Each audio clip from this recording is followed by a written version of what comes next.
श्रद्धयाग्निः समिध्यते श्रद्धया हूयते हविः श्रद्धां भगस्य मूर्धनि वचसा वेदयामसि। नमस्ते जी। ए ही संस्कृतम शिक्षे मही में आप सभी का हार्दिक स्वागत है। आशा करती हूँ आप सब कुशल होंगे, स्वस्थ होंगे। संस्कृत की आवृत्ति करते हुए, संस्कृत का व्यवहार में प्रयोग करते हुए संस्कृत का आनंद ले रहे होंगे। आइए नई कक्षा आरंभ करने से पहले पिछली कक्षा की हम आवृत्ति कर लेते हैं। पिछली कक्षा में हमने अनंतर, पर और ऊर्ध्वम इन शब्दों का प्रयोग होने पर संबंधित शब्द में पंचमी विभक्ति का प्रयोग किस प्रकार किया जाता है और इन 3 शब्दों का अर्थ क्या है, इसको उदाहरण के साथ विस्तार से समझा था। आइए अब हम अपनी अगली कक्षा की ओर आगे बढ़ते हैं।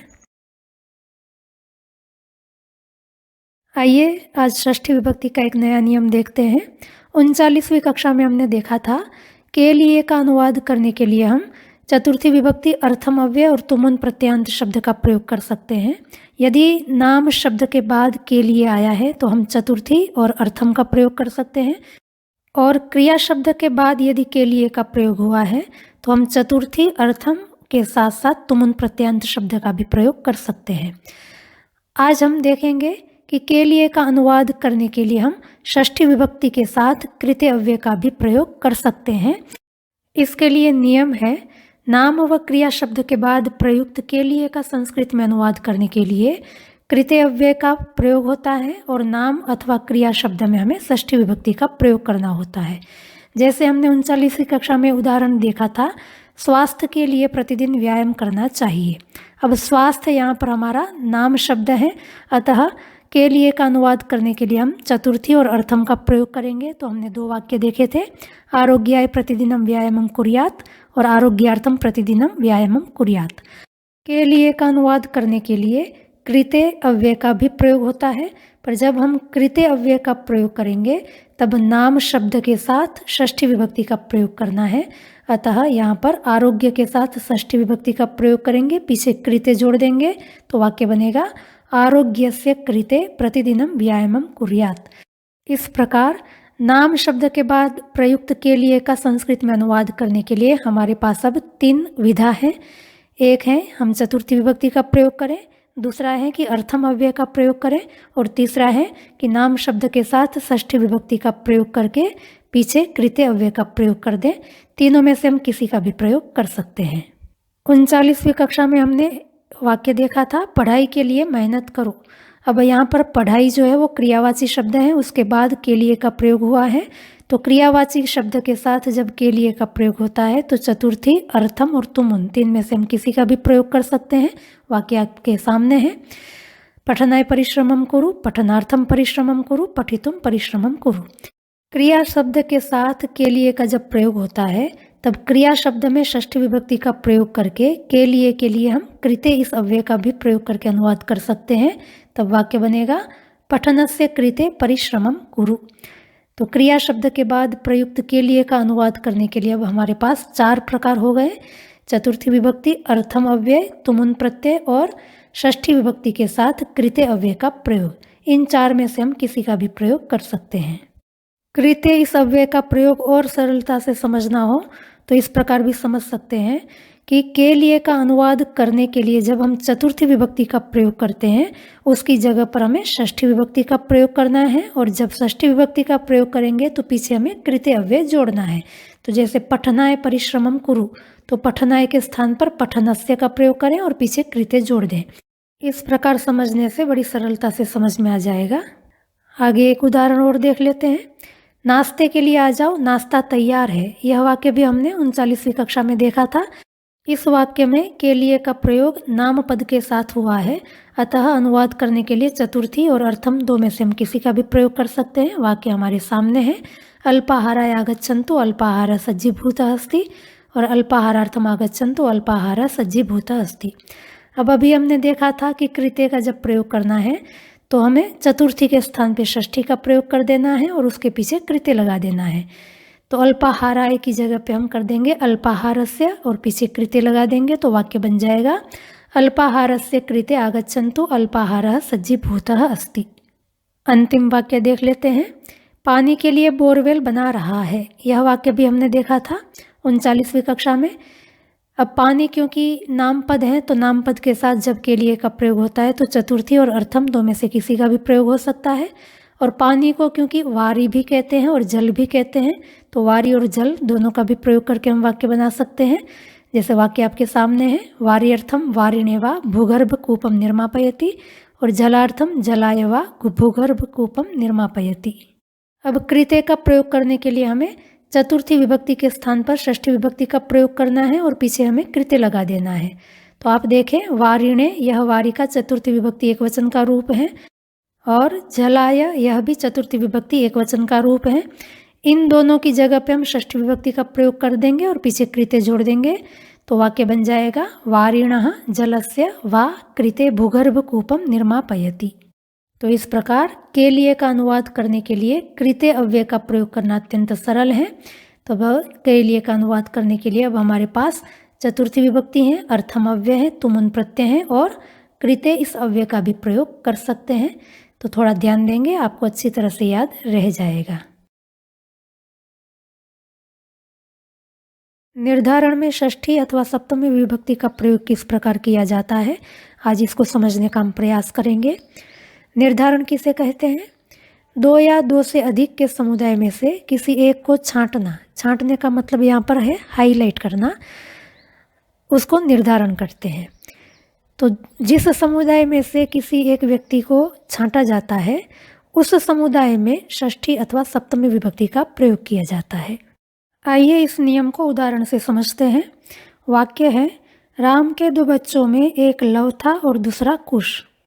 इस वाक्य में दो बच्चों का समूह है, उसमें से एक को अलग किया जा रहा है, इसलिए दो बच्चों में इसका अनुवाद करते समय हमें षष्ठी अथवा सप्तमी विभक्ति का प्रयोग करना होगा। दो बच्चों में, यहाँ पर बच्चे जो हैं वो विशेष्य हैं और दो उसका विशेषण है, अतः जो लिंग विभक्ति वचन विशेष्य में होंगे वही लिंग विभक्ति वचन विशेषण में होंगे। बच्चे के लिए संस्कृत में बालक प्रातिपदिक का प्रयोग होता है, अकारांत पुल्लिंग प्रातिपदिक है। और अभी हमने देखा बच्चों में इसका अनुवाद करने के लिए हमें षष्ठी अथवा सप्तमी विभक्ति का प्रयोग करना है। पहले हम षष्ठी विभक्ति का प्रयोग करेंगे। बच्चे संख्या में दो हैं अतः द्विवचन का प्रयोग होगा। तो बच्चों में इसका अनुवाद करने के लिए हमें पुल्लिंग षष्ठी विभक्ति द्विवचन का प्रयोग करना है, अतः विशेषण दो में भी हमें पुल्लिंग षष्ठी विभक्ति द्विवचन का प्रयोग करना होगा। दो के लिए प्रातिपदिक है द्वि पुल्लिंग षष्ठी विभक्ति द्विवचन में रूप बनता है द्वयोः, और बच्चों का भी पुल्लिंग षष्ठी विभक्ति द्विवचन में रूप बनेगा बालकयोः। अतः दो बच्चों में इसका अनुवाद होगा द्वयोः बालकयोः। षष्ठी और सप्तमी विभक्ति द्विवचन के रूप हमेशा समान होते हैं, अतः यदि हम सप्तमी विभक्ति का भी प्रयोग करेंगे तब भी अनुवाद होगा द्वयोः बालकयोः। शेष वाक्य का अनुवाद करेंगे राम के, ये दो बच्चे किसके थे? राम के थे। तो राम का संबंध होने से राम का अनुवाद करते समय हमें षष्ठी विभक्ति का प्रयोग करना होगा। एक लव था और दूसरा कुश। वाक्य की मुख्य क्रिया है था का अनुवाद करने के लिए हमें अस धातु लंग लकार का प्रयोग करना है। कौन था? लव था। लव था क्रिया का कर्ता है, अतः हमें प्रथमा विभक्ति का प्रयोग करना है। एक यह लव का विशेषण है, अतः इसका अनुवाद करते समय हमें पुल्लिंग प्रथमा विभक्ति एकवचन का ही प्रयोग करना है। दूसरा वाक्य है और दूसरा कुश। यद्यपि यहाँ पर क्रिया का प्रयोग नहीं किया गया है पर यह अच्छी तरह से स्पष्ट है कि क्रिया था है। तो था क्रिया का कुश भी करता है, अतः कुश का अनुवाद करते समय हम प्रथमा विभक्ति का प्रयोग करेंगे। दूसरा यह कुश का विशेषण है, दूसरा का अनुवाद करने के लिए संस्कृत में द्वितीय प्रातिपदिक का प्रयोग करते हैं। कुश का विशेषण होने से दूसरा का अनुवाद करते समय हमें पुल्लिंग प्रथमा विभक्ति एकवचन का प्रयोग करना है। और का अनुवाद करने के लिए हमें च इस अव्यय का प्रयोग करना है, अतः संपूर्ण वाक्य का अनुवाद होगा रामस्य द्वयोः बालकयोः एकः लवः आसीत् द्वितीयः च कुशः। तो इस वाक्य में हमने देखा कि दो के समुदाय में से किसी एक को छांटते समय समुदाय में षष्ठी और सप्तमी का प्रयोग किस प्रकार किया जाता है। आइए एक और उदाहरण लेते हैं। वाक्य है उन दोनों में जो कुशल है उसको बुलाओ। इस वाक्य में भी उन दोनों में अर्थात दो व्यक्तियों के समुदाय में से जो कुशल है, तो जो को अलग किया जा रहा है, अतः उन दोनों में इसका अनुवाद करने के लिए हम षष्ठी अथवा सप्तमी विभक्ति का प्रयोग करेंगे। तो उन दोनों में इसका षष्ठी अथवा सप्तमी में अनुवाद होता है तयोः। शेष वाक्य है जो कुशल है उसको बुलाओ। मुख्य क्रिया है का अनुवाद करने के लिए हम अस धातु का प्रयोग करेंगे। कौन है? जो है। जो है क्रिया का कर्ता है, अतः उसका अनुवाद करने के लिए हम प्रथमा विभक्ति का प्रयोग करेंगे। जो का अनुवाद करने के लिए हमें यत प्रातिपदिक का प्रयोग करना है। स्वाभाविक है, यहाँ पर जो से जिसको बताया जा रहा है वो कोई लड़का है, अतः अनुवाद करते समय हमें पुल्लिंग के रूप चलाने होंगे। कुशल जो का विशेषण है, अतः जो लिंग विभक्ति वचन जो में होंगे वही कुशल में आएंगे। जो में पुल्लिंग प्रथमा विभक्ति एक वचन का प्रयोग हुआ है, अतः कुशल का अनुवाद करते समय भी हमें पुल्लिंग प्रथमा विभक्ति एक वचन का प्रयोग करना है। अतः उन दोनों में जो कुशल है इसका अनुवाद होगा तयोः यः कुशलः अस्ति। शेष वाक्य है उसको बुलाओ। बुलाने के लिए संस्कृत में आंग पूर्वक वे धातु का प्रयोग होता है। रूप इसके पठ के समान ही चलते हैं। आदेश होने से हमें लोट लकार का प्रयोग करना है। किसको बुलाना है? उसको बुलाना है। उसको इसका अनुवाद करने के लिए हमें तत्प्रातिपदिक का प्रयोग करना है। कक्षा 24 में हमने यत तत् का नियम देखा है। इसमें हमने देखा था कि जो लिंग और वचन यत में होते हैं वही लिंग और वचन तत् में होते हैं। हमारे इस वाक्य में यत का लिंग और वचन है पुल्लिंग और एक वचन, अतः तत् का अनुवाद करते समय भी हमें पुल्लिंग और एक वचन का प्रयोग करना है। पर विभक्ति क्रिया के अनुसार बदल जाती है। यहाँ पर क्रिया है बुलाओ। बुलाओ इस क्रिया का उसको जो है वो कर्मकारक होने से अनुवाद करते समय हमें द्वितीय विभक्ति का प्रयोग करना है, अतः उसको इसका अनुवाद करते समय हमें तत्प्रातिपदिक पुल्लिंग द्वितीय विभक्ति एक वचन का प्रयोग करना होगा। तो उसको बुलाओ इसका अनुवाद होगा तम आहवय।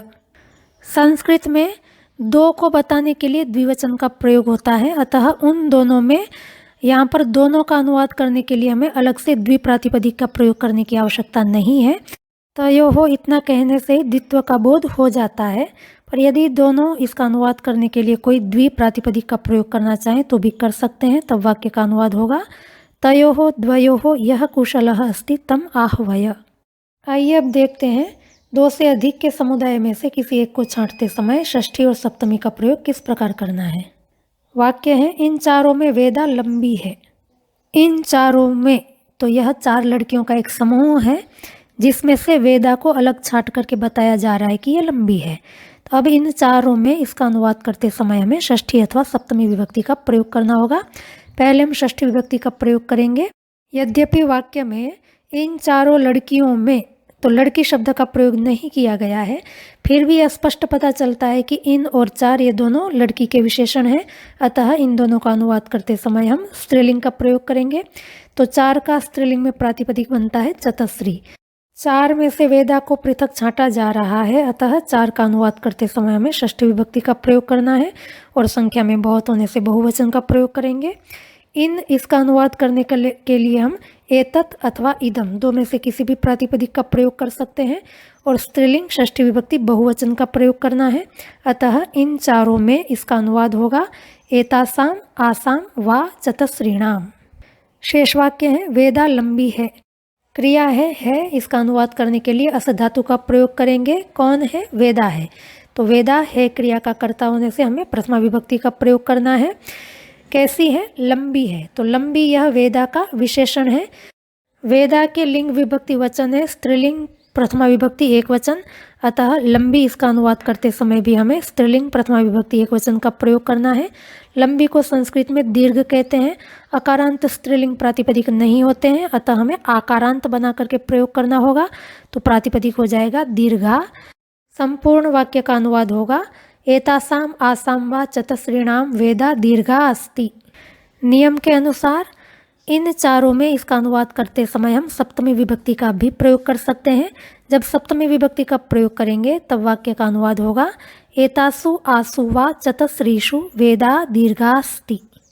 आगे वाक्य है गायों में देशी गाय का घी अच्छा होता है।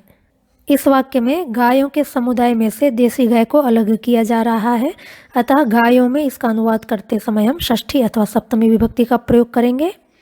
गाय को संस्कृत में धेनु कहते हैं उकारांत स्त्रीलिंग प्रातिपदिक है। संख्या में बहुत होने से हमें षष्ठी अथवा सप्तमी विभक्ति बहुवचन का प्रयोग करना है, अतः गायों में इसका अनुवाद होगा धेनु नाम धेनुषु वा।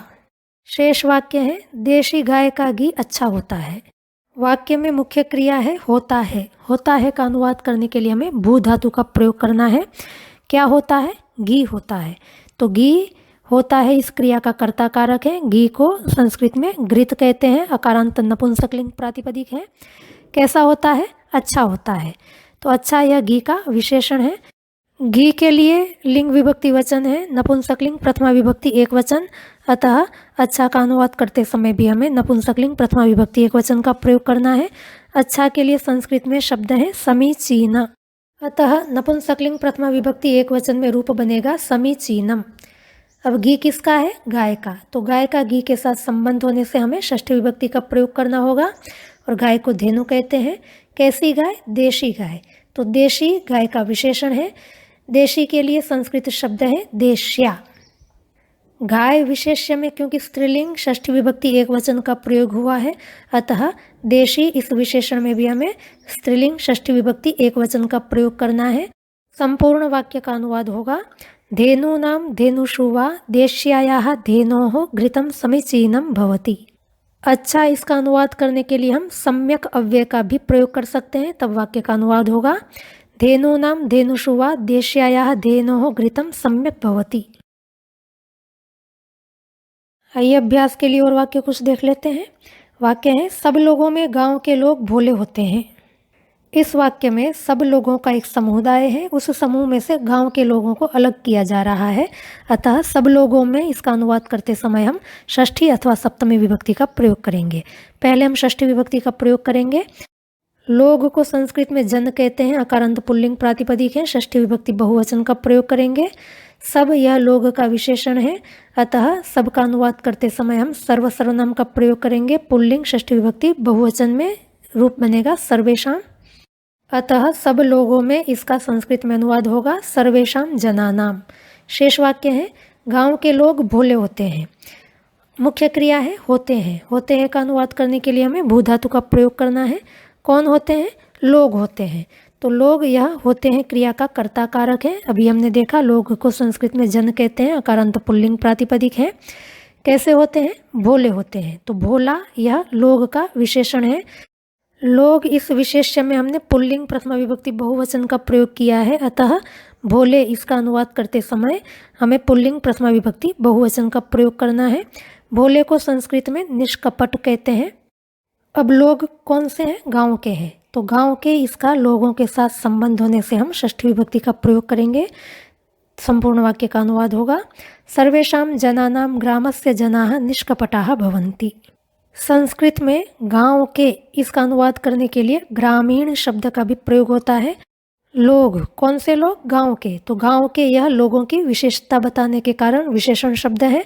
तो ग्रामीण शब्द का जब हम प्रयोग करेंगे तब वाक्य का अनुवाद होगा सर्वेषां जनानां ग्रामीणाः जनाः निष्कपटाः भवन्ति। अब सब लोगों में इसका अनुवाद करने के लिए सप्तमी विभक्ति का प्रयोग करेंगे, तब वाक्य का अनुवाद होगा सर्वेषु जनेषु ग्रामीणाः जनाः निष्कपटाः भवन्ति। और यदि हम गांव का अनुवाद करने के लिए षष्ठी विभक्ति का प्रयोग करेंगे तब वाक्य बनेगा सर्वेषु जनेषु ग्रामस्य जनाः निष्कपटाः भवन्ति। आगे वाक्य है सभी संस्कृतियों में वैदिक संस्कृति सबसे प्राचीन है। इस वाक्य में सभी संस्कृतियों में से वैदिक संस्कृति को अलग छांटा जा रहा है, अतः सभी संस्कृतियों में इसका अनुवाद करते समय हम षष्ठी अथवा सप्तमी विभक्ति का प्रयोग करेंगे। पहले षष्ठी विभक्ति का प्रयोग करते हैं। संस्कृति को संस्कृत में संस्कृति ही कहते हैं। इकारांत स्त्रीलिंग प्रातिपदिक है, मति के अनुसार रूप चलाने हैं। षष्ठी विभक्ति बहुवचन में रूप बन जाएगा संस्कृति नाम। सभी यह संस्कृति का विशेषण है। सभी का अनुवाद करने के लिए हमें सर्व प्रातिपदिक का प्रयोग करना है। स्त्रीलिंग में रूप बन जाता है सर्वा। षष्ठी विभक्ति बहुवचन में रूप बनेगा सर्वासाम, अतः सभी संस्कृतियों में इसका अनुवाद होगा सर्वासाम संस्कृति नाम। शेष वाक्य है वैदिक संस्कृति सबसे प्राचीन है। पहले हम अनुवाद करते हैं वैदिक संस्कृति प्राचीन है। वाक्य में मुख्य क्रिया है। कौन है? संस्कृति है। तो संस्कृति है क्रिया का कर्ता कारक है। कैसी संस्कृति? वैदिक संस्कृति। तो वैदिक यह संस्कृति का विशेषण है। वैदिक का अर्थ होता है वेद संबंधित। वाक्य में वैदिक संस्कृति का विशेषण है और संस्कृति क्योंकि स्त्रीलिंग प्रातिपदिक है, अतः वैदिक इसका भी अनुवाद करते समय हमें स्त्रीलिंग में प्रातिपदिक का प्रयोग करना है। तो वैदिक का स्त्रीलिंग में रूप बनता है वैदिकी। अंत में दीर्घ इकार जोड़ करके हमें रूप चलाने होंगे। अब संस्कृति कैसी है? प्राचीन है। तो प्राचीन भी संस्कृति का विशेषण है। प्राचीन को संस्कृत में प्राचीन ही कहते हैं। संस्कृति का विशेषण होने से हमको प्राचीन का अनुवाद करते समय स्त्रीलिंग में प्रातिपदिक बनाना होगा प्राचीना, क्योंकि अकारांत स्त्रीलिंग प्रातिपदिक नहीं होते हैं। अतः अकारांत विशेषण शब्दों को स्त्रीलिंग में चलाते समय हमें आकारांत बनाना होता है। तो संपूर्ण वाक्य का अनुवाद होगा सर्वासां संस्कृतीनां वैदिकी संस्कृति ही प्राचीना अस्ति। वाक्य में हमने एक शब्द छोड़ दिया है जिसका अनुवाद नहीं किया है, वह है सबसे। अब आप देखें सबसे यह भी निर्धारण में प्रयोग किया गया है। पहले सभी संस्कृतियों में इस समूह में से वैदिक संस्कृति को अलग किया गया था, अतः सभी संस्कृतियों में इसका अनुवाद करने के लिए हमने षष्ठी विभक्ति का प्रयोग किया है। अब प्राचीनता के आधार पर सब में से पुनः वैदिक संस्कृति को अलग किया जा रहा है, इसको ही बताने के लिए सबसे इसका प्रयोग किया गया है। अतः सबसे इसका अनुवाद करते समय पुनः हमें षष्ठी अथवा सप्तमी विभक्ति का प्रयोग करना होगा। वाक्य में सबसे जो शब्द है वो सभी संस्कृतियों का वाचक शब्द है और संस्कृति क्योंकि स्त्रीलिंग है, अतः सबसे इसका अनुवाद करते समय हमें सर्वनाम स्त्रीलिंग में प्रयोग करना होगा और षष्ठी विभक्ति अथवा सप्तमी विभक्ति का प्रयोग करेंगे, बहुवचन में प्रयोग करेंगे, तो वाक्य का अनुवाद होगा सर्वासां संस्कृतीनां वैदिकी संस्कृति ही सर्वासां सर्वासु वा प्राचीना अस्ति। अब सभी संस्कृतियों में इसका अनुवाद करने के लिए जब सप्तमी विभक्ति का प्रयोग करेंगे तब वाक्य बनेगा सर्वासु संस्कृतिषु वैदिकी संस्कृति ही सर्वासां सर्वासु वा प्राचीना अस्ति। आइए अंत में गीता का एक श्लोक देखते हैं जिसमें निर्धारण षष्ठी का प्रयोग किया गया है। 10वां अध्याय 26वां श्लोक है अश्वत्थः सर्ववृक्षाणां देवर्षीणां च नारदः गंधर्वाणां चित्ररथः सिद्धानां कपिलो मुनिः। गीता में ईश्वर और जीव के संवाद को कृष्ण और अर्जुन के संवाद के रूप में प्रस्तुत किया गया है। गीता के 10वें अध्याय में संसार के श्रेष्ठ पदार्थों को कृष्ण अपने स्वरूप के रूप में प्रस्तुत कर रहे हैं कि ये सारे श्रेष्ठ पदार्थ मैं हूँ, अर्थात इन श्रेष्ठ पदार्थों का श्रेष्ठत्व मेरे कारण से है। तो इस प्रसंग में ये श्लोक भी दिया गया है, इसलिए सभी वाक्यों में अस्मि क्रिया जुड़ती जाएगी। अर्थात पहला वाक्य है अश्वत्थः सर्ववृक्षाणाम, इसके साथ अस्मि क्रिया जोड़ेंगे तो वाक्य बन जाएगा सर्ववृक्षाणाम अश्वत्थः अस्मि। बाहर से जब क्रिया जोड़ी जाती है तो संस्कृत में उसको अध्याहार कहते हैं, तो यहाँ पर हमने अस्मि क्रिया का अध्याहार किया हुआ है। अब इस वाक्य के द्वारा कृष्ण ये बताना चाह रहे हैं कि सभी वृक्षों में मैं अश्वत्थ हूँ। पीपल के वृक्ष को संस्कृत में अश्वत्थ कहते हैं। सभी वृक्षों में पीपल के वृक्ष को श्रेष्ठ माना जाता है। तो आप देखें कि सर्व वृक्षाणाम अर्थात सभी वृक्षों में मैं अश्वत्थ हूँ, अश्वत्थ को अलग किया गया है, तो सर्व वृक्षों में से किया गया है, अतः सर्व वृक्ष में जो षष्ठी आई है वो निर्धारण में आई है। तो सर्व वृक्षाणाम अश्वत्थ अस्मि का अनुवाद होगा सभी वृक्षों में मैं पीपल हूँ। दूसरा वाक्य है देवर्षीणाम च नारदः, अस्मि का अध्याहार यहाँ पर भी कर देंगे तो वाक्य बनेगा देवर्षीणाम नारदः अस्मि। देवर्षियों में श्रेष्ठ देवर्षि थे नारद, तो देवर्षियों में से नारद को छांटा जा रहा है, अतः देवर्षीणाम में जो षष्ठी है वो निर्धारण षष्ठी है। वाक्य का अनुवाद होगा देवर्षियों में मैं नारद हूँ। तीसरा वाक्य है गंधर्वाणाम चित्ररथः, अस्मि का अध्याहार करेंगे। गंधर्वों में से चित्ररथ को अलग छांटा जा रहा है, अतः गंधर्वाणाम यहाँ पर षष्ठी विभक्ति निर्धारण में है। वाक्य का अनुवाद होगा गंधर्वों में मैं चित्ररथ हूँ। और चौथा वाक्य है सिद्धानाम कपिलो मुनि ही, अस्मि का अध्याहार करेंगे। सिद्धों में से कपिल मुनि को अलग छांटा जा रहा है, अतः सिद्धानाम यहाँ पर जो षष्ठी है वो भी निर्धारण में है। सिद्धानाम कपिलो मुनि, अस्मि का अनुवाद होगा सिद्धों में मैं कपिल मुनि हूँ।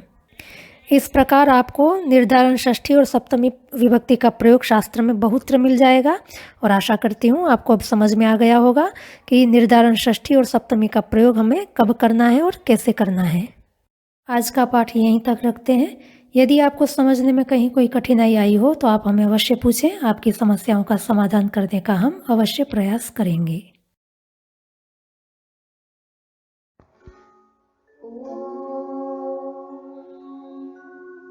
श्रद्धां प्रातर्हवामहे श्रद्धां मध्यं दिनं परि श्रद्धां सूर्यस्य निमृचे श्रद्धे श्रद्धापये